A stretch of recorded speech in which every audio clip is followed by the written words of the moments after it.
go live. Chapter 4, efficiency through change of pitch.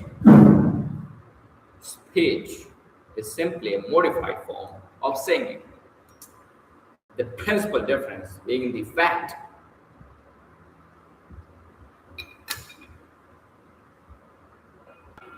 that in singing, the vowel sounds are prolonged and the intervals are short, whereas in speech, the words are uttered in what may be called staccato tones, the vowels not being specially prolonged and the intervals between the words being more distinct.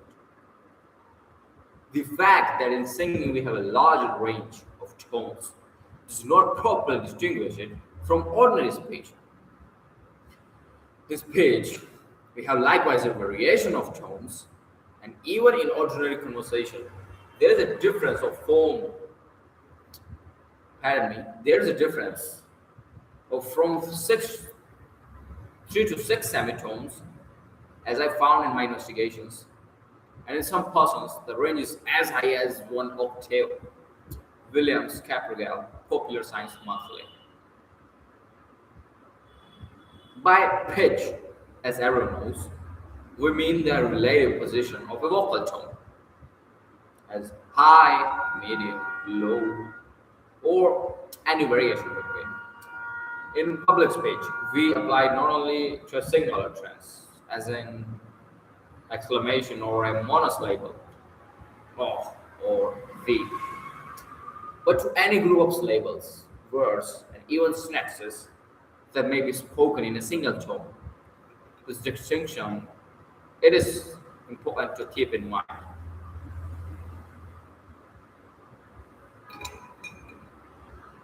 For the efficient speaker, not only changes the pitch of successive syllables, see chapter 7, efficiency through inflection, but gives a different pitch to different parts or word groups or successive sentences. Pardon me, of successive sentences. It is this phase of the subject which we are considering in this chapter. Every change in the thought demands a change in the voice pitch. Whether the speaker follows the rule consciously, unconsciously, or subconsciously, this is the logical basis upon which all good voice variation is made. Yet this law is violated more often than any other by public speakers. A criminal may disregard a law of the state without detection and punishment. But the speaker who violates this regulation suffers this penalty at once in his loss of effectiveness, while his innocent hearers must endure the monotony. For monotony is not only a sin of the preparator, as we've shown, but a plague on the victim as well. Change of pitch is a stumbling block for almost all beginners, and for many experienced speakers also. This is especially true when the words of the speech have been memorized.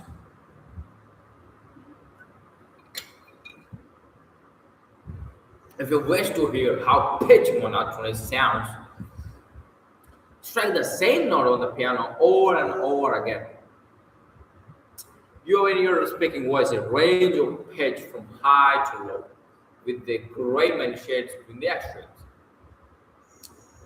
With all these notes available, there is no excuse for offending the ears and taste of your audience by continually using the one note.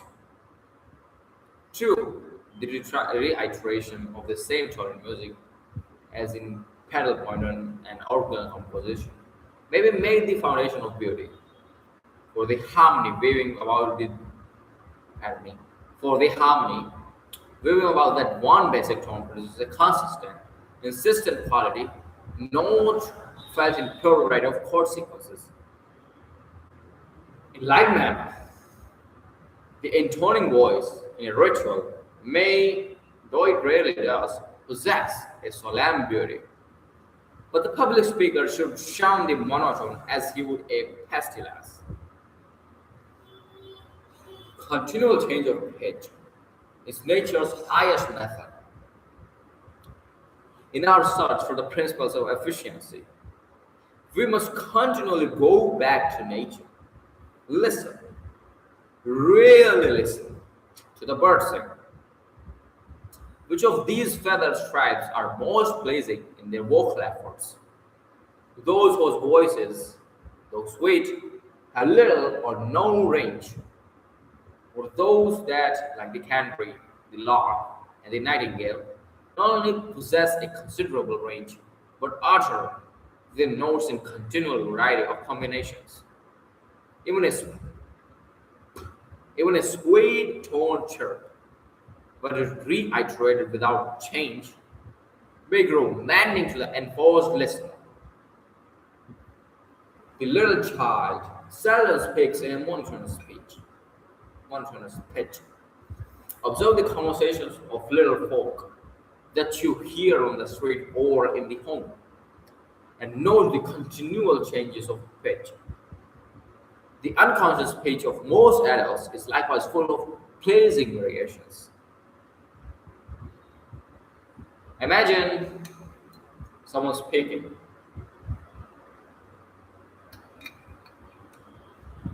The following and consider is the effect not be just about as indicated. Remember, we are not now discussing the inflection of single words, but the general pitch in which phrases are spoken. I'd like to leave for my vacation tomorrow. Still, I have so much to do. Yet, I suppose if I wait until I have time, I'll never go. Repeat this, because the pitch is indicated then all in one pitch. I'd like to leave for my vacation tomorrow. Still, I have so much to do. Yet, I suppose if I wait until I have time, I'll never go. I would like to leave for my vacation tomorrow. Still, I have so much to do. Yet I suppose if I wait until that time, I'll never go. I repeated it. As many speakers would. Observe the difference in naturalness of effect. The following exercise should be spoken in a purely conversational tone, with numerous changes of pitch. Practice it until your delivery will cause a stranger in the natural to think you're discussing an actual incident with a friend, instead of delivering a memorized monologue. If you're in doubt about the effect you have secured, repeat it to a friend and ask him if it sounds like memorized words. If it does, it's wrong. A similar case.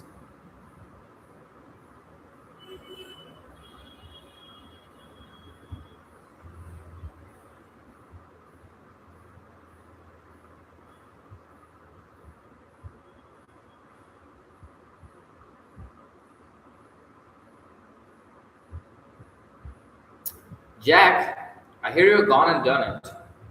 Yes. I know. Yes, I know. Most fellows went and tried it once myself. Sir, though you say I'm single still, and no matter, did you tell me down at Newport last July and resolved to ask the question and is sorry, so did I. So did I. I suppose you left the ballroom with its music and its light, for they say love's flame is brightest in the darkness of the night. Well, you are along together. Overhead the starlit sky, and I'll bet, old man, confess it, you were frightened, so was I. So strolled along the terrace, saw the summer moonlight pour its radiance on the waters as a ripple on the shore, till at length you gathered courage, when you saw that none was nigh. Did You draw her close and tell her that you love her. So did I. So did, so did I. So did I. Well, I didn't ask you further, and I am sure I wish you join. Think I'll wander down and see you when you're married. Ah, my boy. When the honeymoon is over and you settle down, we'll try. What? The dude used to say, rejected. Rejected? So was I. Anonymous.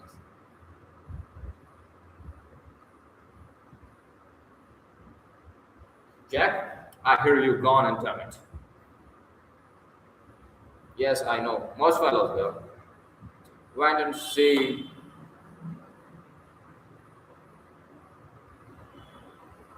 Yes, I know. Most fellows, well, most fellows will. Went and tried it once himself, sir. Though you see, I'm still single. And you met her. Did you tell me down at the Newport last July?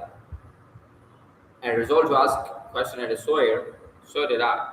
Fuck that. I'm never. I'm not even getting who says what. Who is saying what? I'm not getting who's the speaker. Fuck that. The necessity for changing pitch is so self-evident that it should be grasped and applied immediately. However, it requires patient drill to free yourself from the monotony of pitch. In natural conversation, you think of an idea first, and then find words to express it. In memorized speeches, you're liable to speak the words and then think what they mean. And many speakers seem to trouble very little even about that.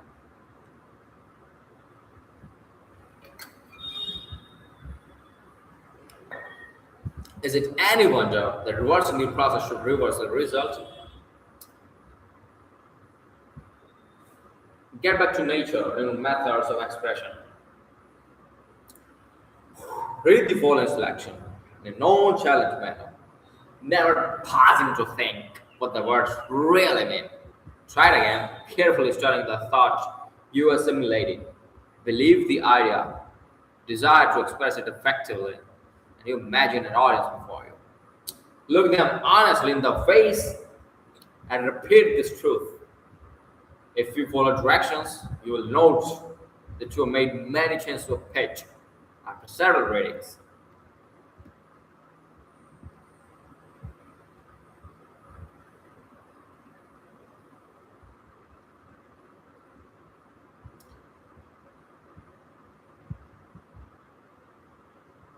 It is not work that kills man. It is worry. Work is healthy. No. Work is healthy. You can hardly put more upon a man than he can bear. What is rust upon the blade? What is rust upon the blade? It is not the revolution that destroys the machinery, but the friction. Henry Ward Bishop. It is not work that kills man. It is worry. Work is healthy. You can hardly put more upon a man than he can bear. What is rust upon the plate? It is not the revolution that destroys the machinery, but the friction. Henry Ward Beecher. Change of pitch produces emphasis. This is a highly important statement. Radiant pitch maintains the hearer's interest. But one of the pardon me, one of the surest ways to compel attention, to secure unusual emphasis, is to change the pitch of your voice suddenly and in a marked degree. A great contrast always arouses attention. White shows whiter against black. A cannon roars louder in the Sahara silence than in the Chicago hurly burly. These are simple illustrations of the power of contrast. What is Congress going to do next?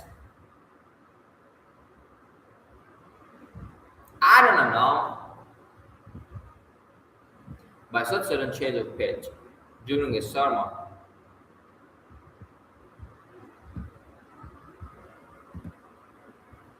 Aristotle gonna do next? I don't know. By such change of pitch during a sermon, Dr. Newell George Hill has recently achieved a great emphasis, suggested the gravity of the question he had raised. The foregoing order of pitch change might be reversed with equally good effect, though with a slight change in seriousness. Either method produces emphasis when used intelligently. That is, with a common sense appreciation of the sort of emphasis to be attained. In attempting these contrasts of pitch, it is important to avoid unpleasant extremes. Most speakers pitch their voices too high.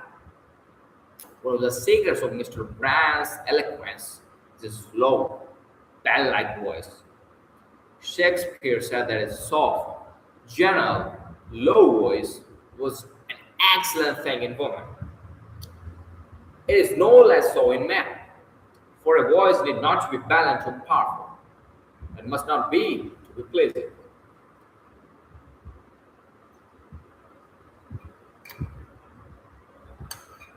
In closing, let us emphasize anew the importance of using variety of pitch, using up and down the scale, first touching one note and then another above or below it. Do likewise in speaking.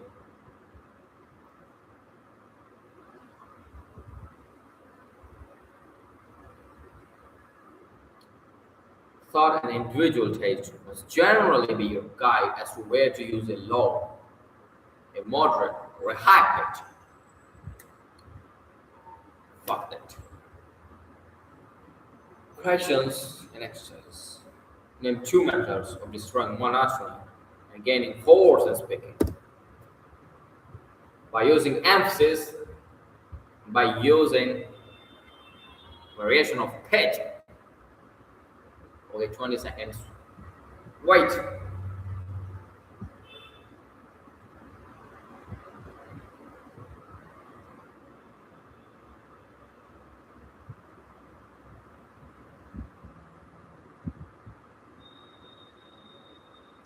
Why is a continual change of pitch necessary in speaking? Otherwise, you'll sound like a fucking robot. And you sound like you memorize the word. No, you do not know what you're saying. You are not thinking and then saying. You are just fucking repeating what you learned last night. That's what people think when you don't change the pitch while speaking. Notice your habitual tones of speaking. Are they too high to be pleasant? I don't think so. They are too high. They are moderate. At least I believe it. But I tell you, I've not taken any feedback on my tone. I'll try it, though. I'll try it. Do we express the following thoughts and emotions in low or a high pitch, which may be expressed in either high or low pitch? Excitement, high pitch. Victory, high pitch. Excitement in a moderate pitch. Defeat, low pitch. Sorrow, low pitch. Love, moderate pitch. Honestness. What is honestness?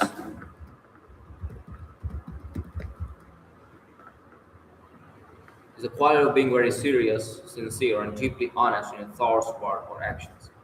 Sincerity, seriousness, determination.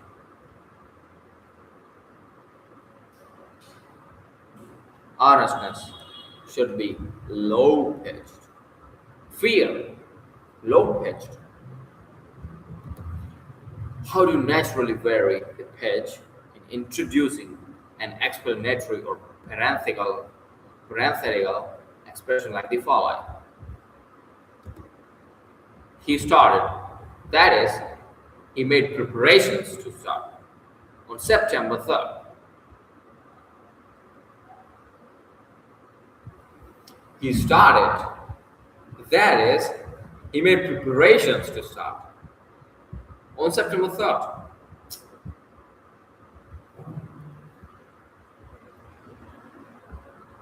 Pick the following lines with as small variations in pitch as your interpretation of sense may dictate. Try each line in two different ways, which in each instance is the more effective and why.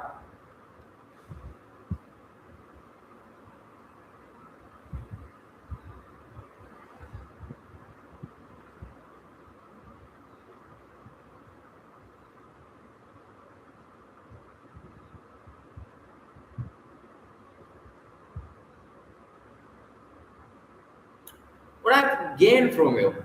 Nothing. To engage our nation in such a compact would be an infamy.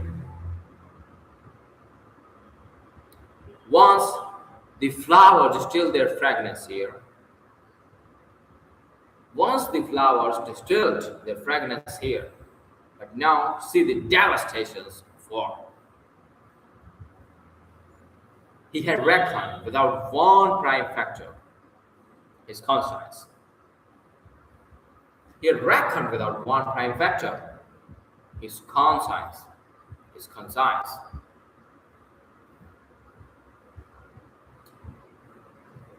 Once the flowers distilled their fragrance here, but now see the devastations of war. He had reckoned without one prime factor, his conscience. Make a diagram of the converses you had, showing where high and low pitch were used. Were these changes in pitch advisable? Why or why not? Fuck that, I'll try later. Read the selections on pages blah blah blah. I won't. Selections for practice. In the following selections, those passages that may best be delivered in moderate pitch are printed in ordinary Roman type. Those may be required in high pitch are printed in italics. Those are might value spoken low pitch are printed in capitals.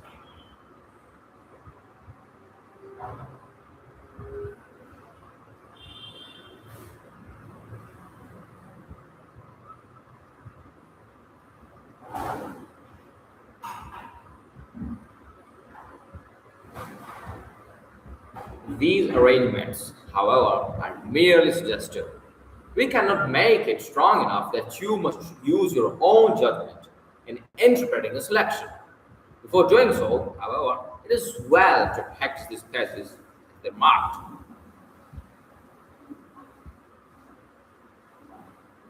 Yes, Old Man Labor, Rufus Choice and Daniel Webster. Labor, Rufus Choice and Daniel Webster labor, say the critics. But every man who reads of the labor, but every man who reads the labor question knows that it means the movement of the men that are the living with their hands, that are employed and paid wages, are gathered under roofs of factories, sent out on farms, sent out on ships, gathered on walls. In popular acceptation, the working class means the men that work with their hands for wages so many hours a day, employed by great capitalists that work for everybody else. Why do we move for this class? Why? As the critic, don't you move for all working men? Because while Daniel Webster gets $40,000 for arguing the Mexican claims, there's no need of anybody's moving him. Because while Rufus Choice gets $5,000 for making one argument to a jury, there's no need of moving for him. Or for the men that work with their brains, that do highly disciplined and skilled labor invent and write books. The reason why the labor movement confines itself to a single class is because that class of work does not get paid, does not get protection. Mental labor is adequately paid and more than adequately protected. It can shift its channels. It can vary according to supply and demand.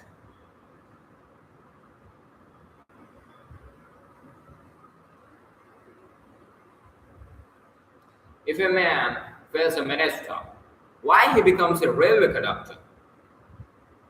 If that doesn't suit him, he goes west and becomes governor of a territory.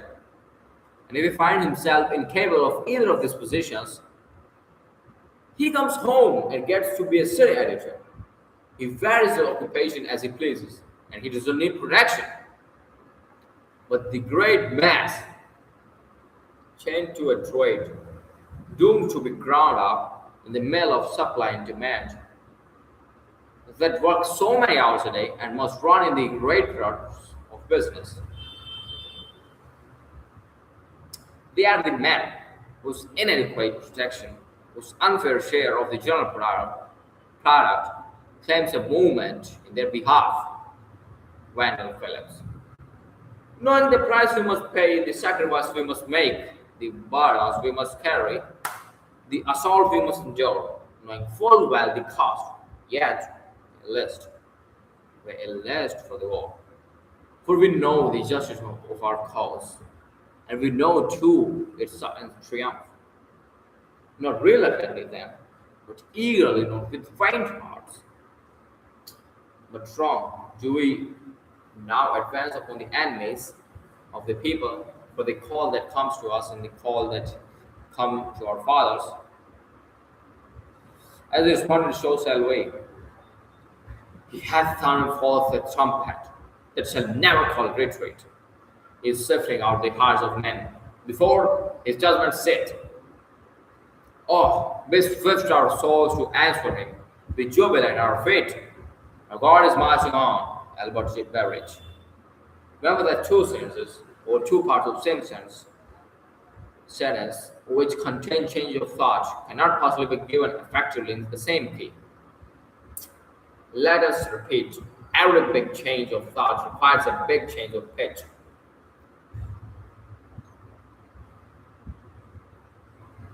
What the beginning student will think are big changes of pitch will be monotonously alike. Allowed to speak some thoughts in a very high tone, others in a very, very low tone. Develop range. Develop range. It is almost impossible to use too much of it.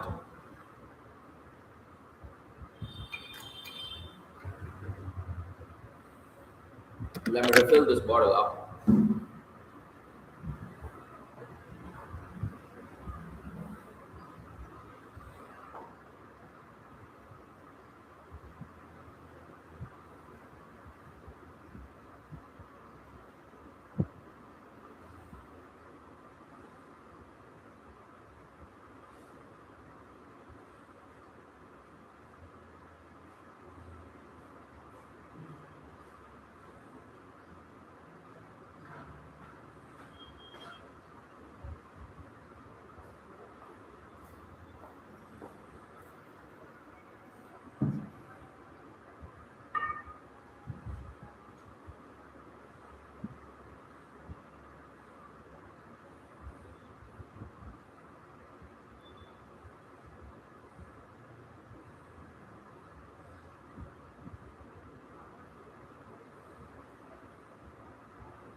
Happy am I that this mission has brought my feet at last to press New England's historic soil, and my eyes to the knowledge of her beauty and her thrift.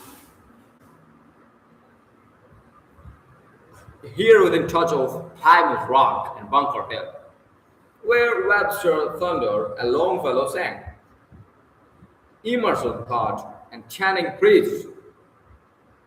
Here in the cradle of American letters and almost of American liberty, I hasten to make the obeisance that every American owes New England when first he stands uncovered in her mighty presence. Stands a partition, this stern and unique figure, carved from the ocean and the wilderness, its majestic kindling and growing amid the storms of winter and of wars, until at last the gloom was broken, its beauty disclosed in the sunshine, and the heroic workers rested at its base, while startled kings and emperors gazed and marveled that from the rude touch of his handful cast on a bleak and unknown shore should have come the embodied genius of human government and the perfected model of human liberty. God bless the memory of those immortal workers, and they prosper, fuck, and prosper the fortunes of their living sons, and perpetuate the inspiration of their handiwork. Far to the south, its president, separated from the section by a line, once defined an irrepressible difference. Once defined an irrepressible difference. Once traced in a fratricidal blood. Now, thank God, but a vanishing shadow lies the fairest and richest domain of this earth. It is the home of a brave and hospitable people. There is centered all that can please or prosper humankind. Oh, yeah.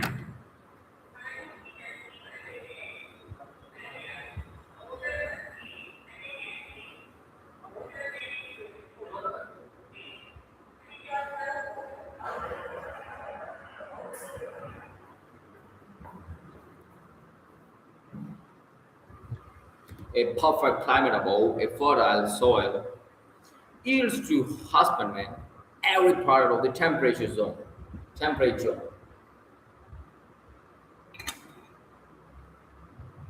There, by night, the cotton widens beneath the stars, and by day, the weed locks the sunshine and its bearded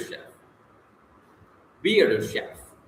In the same field, the flower steals the fragrance of the warmth, and tobacco catches the quick aroma of the rains.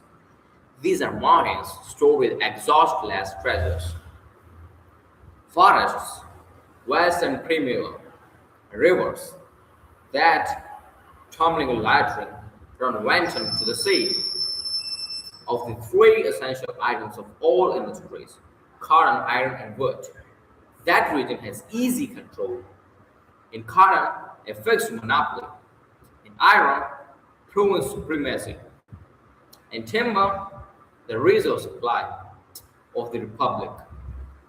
From this assured and permanent advantage, against which artificial conditions cannot much longer prevail, has grown an amazing system of industries, maintained by human contrivance of terrible capital, and far off from the fullest and cheapest source of supply, resting in divine assurance.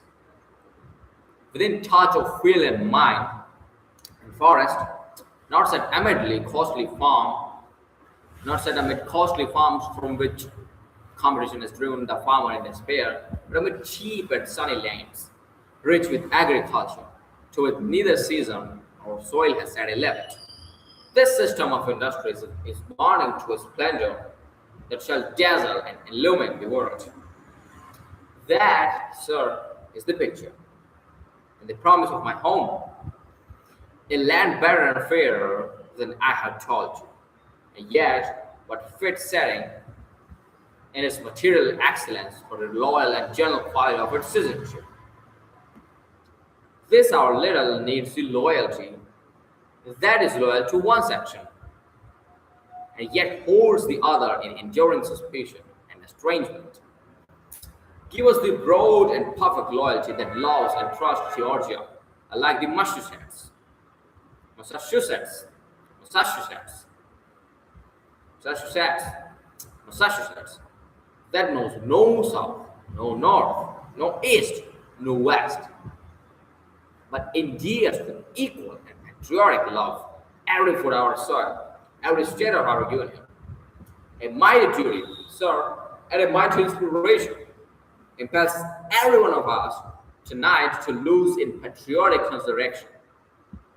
Whatever strangers, whatever divides, we, sir, are Americans, and we stand for human liberty. The uplifting force of the American idea is under every throne of earth.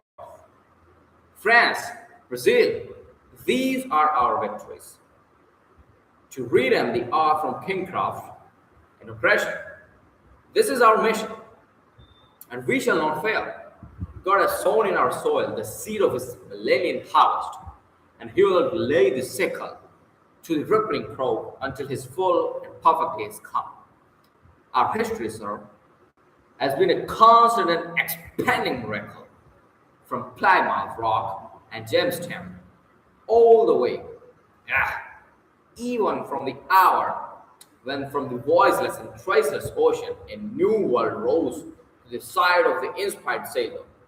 As we approach the fourth centennial of that stupendous day, when the old world will come to marvel and to learn amid our gathered treasures, let us resolve the crown the miracles of our past, with the spectacle of a republic, compact, united, indissoluble in the bonds of love, loving from the lakes of the Gulf. The wounds of war healed in every heart as on every hill, serene and resplendent, at the summit of human achievement and earthly glory, blazing out the path and making clear the way up, which all the nations of the earth must come in God's appointed time. Henry W. Grady, the Race Club. I would call him Napoleon, but Napoleon has made his way to empire over broken oaths and through a sea of blood. This man never broke his word. No retaliation was his great motto and the rule of his life. And the last word uttered to his son in France were these: "My boy, you will one day go back to Santo Domingo. Forget that France murdered your father." I would call him Cromwell.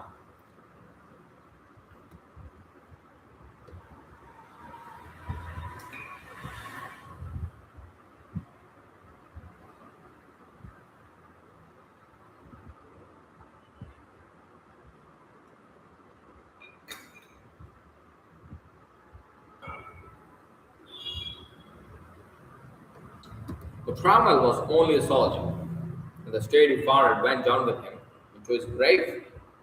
I would call him Washington. But the great Virginia held slaves. This man risked his empire rather than permit the slave trade, the humblest village of his dominions. You think me a fanatic tonight, for you read history, not with your eyes, but with your prejudices. But 50 years hence, when truth gets a hearing, the muse of history will put fortune for the Greek, and Brutus for the Roman, Hamden for England, Lafayette for France.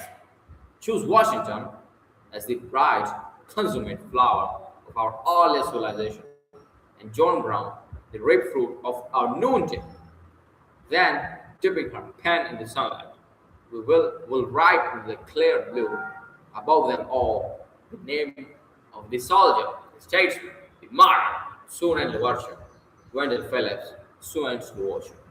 Drill on one selection for the change of pitch. Preachers Abraham Lincoln, page 76. Severs Irrepressible Conflict, page 67. Everett's History of Liberty, page 78. Grady's The Race Problem, page 36. And Beveridge Past Capacity around, page 47. Fucking end it.